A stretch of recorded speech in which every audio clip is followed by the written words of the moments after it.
Hi friends, இங்கே பாருங்கள். Night time இந்தியாவை சோலாரில் பார்க்குறீங்க. எப்படி இருக்குது? வேறு லெவல்.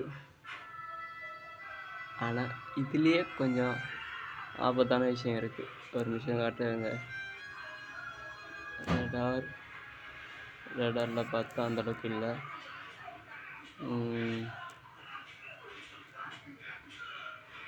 வேறு இருக்குது. இப்போதைக்கு நம்ம மழையை பார்க்கலாம். சென்னையில் மழை பெய்யுது, குளிராக இருக்குது. இப்போது நம்ம இண்டில் பார்த்தா இந்த புயல் உருவாகத்தை பார்க்கலாம். இங்கே பாருங்க, இந்த சுற்று வட்டாரத்தில் பாருங்கள், இங்கே ஒன்று உருவாகுது. எப்படி இருந்தாலும் இந்தியாவுக்கு ஒரு 1000 கிலோமீட்டர் தொலைவில் இருக்கு. பார்க்கும் எப்படி இருக்குன்ட்டு பாருங்கள், எந்த அளவுக்கு இருக்குன்ட்டு. இந்தியாவுக்கு வருதா? அது எந்த பக்கம் காற்று அதிகமாக இருக்குன்னா, கிழக்கு பக்கம் காற்று அதிகமாக இருக்கிறதுனால மேற்கு பக்கம் தான் போக வாய்ப்பு இருக்குது. இந்தியாவுக்கு வர வாய்ப்பு இல்லை. பார்க்கும் எப்படி இருக்குன்ட்டு. பாருங்கள் எந்த அளவுக்கு இருக்குது அப்படின்ட்டு. அப்படியே இருங்க, சேட்டலைட் மூலம் இந்தியாவை காமிக்கிறேன். இங்கே பாருங்க. வா வா பா, வேறு லெவல், வேறு லெவல், வேறு லெவல். நல்லா இருக்கு, சூப்பர். இங்கே பாருங்க, இந்த மேகம்லாம் இருக்குல்ல, இந்த மேகரத்தில் நல்லா மழை பெய்யுது. சரி மழை. ஊத்துக்கோட்டை, சென்னை, ஊத்துக்கோட்டை, சென்னை, கடலூர் சைடெலாம் லைட்டாக மழை இருக்குது. இப்போ மழை எவ்வளோ இருக்குன்னு பார்க்கலாமா?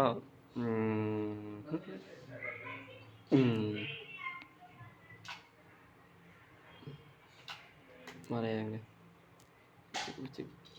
இங்கெல்லாம் 7 mm, இங்கே 8 mm, இங்கே 3 mm. அந்த மேகங்கள் கடல்லே போயதுனால அந்தளவுக்கு மழைக்கு வாய்ப்பு இல்லை. இப்போ பாருங்கள், ஜிபிஎஸ் இப்போ ஐகானில் பார்த்தா எப்படி இருக்குது, ஜிபிஎஸ்சில் பார்த்தா எப்படி இருக்குது. இங்கே பாருங்கள், சென்னை, பெருங்கல்தூர், எல்லா பக்கமும் நல்லா மழை பெய்யுது. நல்ல மழை பெய்யுது. ஊத்துக்கோட்டை சைடெலாம் நல்ல மழை.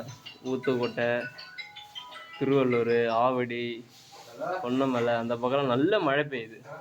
சரியான மழை பெய்யுது பாருங்கள். பொன்னமலை, தாம்பரம் நல்ல மழை. இங்கெல்லாம் பாருங்கள் மழை எவ்வளோ இருக்குது அப்படின்ட்டு. 1 ஹவர்ஸுக்கு 8 mm பெய்யுது. இங்கெல்லாம் பாருங்கள். இதுவே இங்கெல்லாம் பார்த்தீங்கன்னா 3 mm. மதுரை சைடெல்லாம் சரி மழை. இப்போ அந்த புதுசாக உருவாகிற புயலை உங்ககிட்ட காமிக்கிறேன் பாருங்கள். பாருங்கள், இதுதான் நல்லா தெளிவாக காட்டுறேங்க. பாருங்கள், இதுதான் கண் பகுதி. இப்போ இதான் தெரிகிறது, அந்தளவுக்கு இல்லை. பார்க்கும் எப்படி இருக்குன்ட்டு. சென்னைக்கு இந்தியாவுக்கு அடுத்த புயல் இருக்கா இல்லையா? வேறு இருங்க,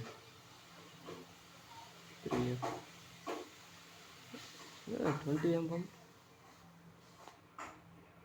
இந்த பக்கம் அதிகமாக இருக்குது. அதான் சொன்னல, காற்று இந்த பக்கம் அதிகமாக இருக்குது, இந்த பக்கம்லாம் கம்மியாக இருக்குது.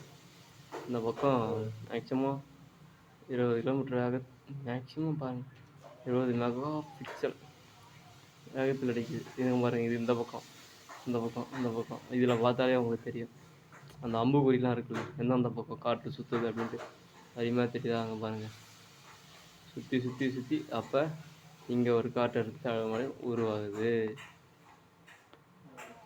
இங்கே பாருங்கள், நல்லாவே தெரியுதா?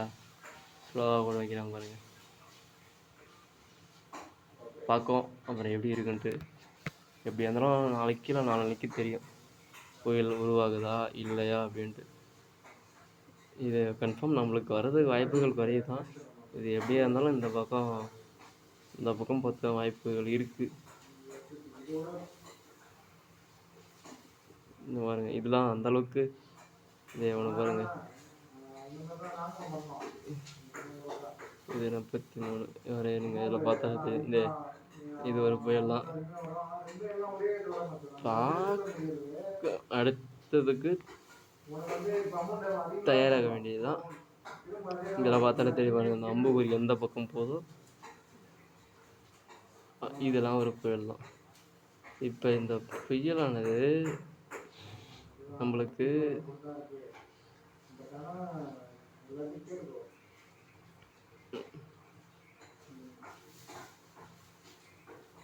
இதுலேயே தெரியும் மேக்ஸிமம். இங்கே பாருங்க, இதை தொட்டால் எந்த பக்கம் போகுது. அப்போ இந்த பக்கம் காற்றழுத்த அதிகமாக இருக்கிறதுனால மேக்ஸிமம் நம்மளுக்கு வரத்துக்கு வாய்ப்புகள் குறைவு தான். வேறு வேறு மேக்ஸிமம் எங்கேயும் இல்லை. இப்போ நம்ம டெட்வா புயலானது கரையை கடந்து இந்த காற்று வருங்க நம்ம பக்கம் வீசுறதுனால இப்போ இருங்க மேகத்தை காட்டுறேன் சேட்டலைட் மூலம். இந்த மேகத்தை சென்னை இல்லை தமிழ்நாடு பக்கம் தள்ளிக்கிட்டு வந்துச்சுன்னா மழைக்கு இன்னும் நிறையா வாய்ப்புகள் அதிகமாகவே இருக்குது. ஏன்னா டெட்வா புயலானது அதோடைய பாதிப்பு இன்னும் காட்டிக்கிட்டு தான் இருக்குது. பார்க்கும்.